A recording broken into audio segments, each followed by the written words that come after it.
అప్పటికే movie release అయిపోయింది. అప్పటి వరకు చేసిన మార్పులు సరిపోలేదన్నట్టు దిల్ రాజు టీం గేమ్ చేంజర్లో కొన్ని మార్పులు చేర్పులకు నిర్ణయం తీసుకుంది. కమర్షియల్ సినిమాకు యావరేజ్ టాక్ వచ్చినప్పుడు డిస్ట్రిబ్యూటర్ల సూచనతో మూవీలో కొన్ని మార్పులు చేస్తుంటారు. లాగున్న సన్నివేశాలకు కత్తెర వేసి సినిమా నిడివి తగ్గిస్తారు. అవసరం లేదనుకుంటే కొన్ని సన్నివేశాలు పూర్తిగా తొలగిస్తారు. ప్రస్తుతం అదే పనిలో ఉంది మూవీ టీం. శంకర్ సినిమా అంటేనే అందులో పాటలు ప్రేక్షకులను మరో ప్రపంచంలోకి తీసుకెళ్తాయి. ఆ పాటలకు రామ్ చరణ్ డాన్స్ కలిస్తే black బస్టరే.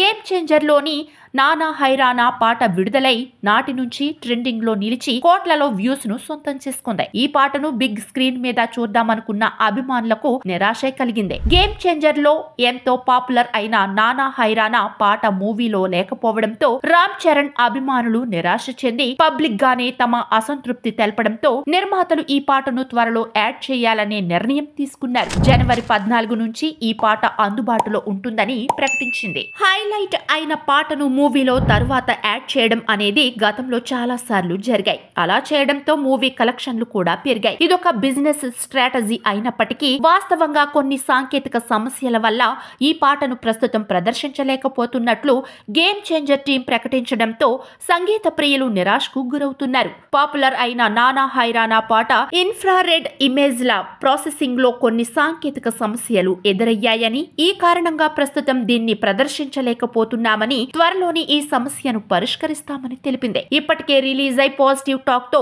Ram Charan action highlight గా నిలిచిందని అభిమానులు పోస్టులు పెడుతున్నారు.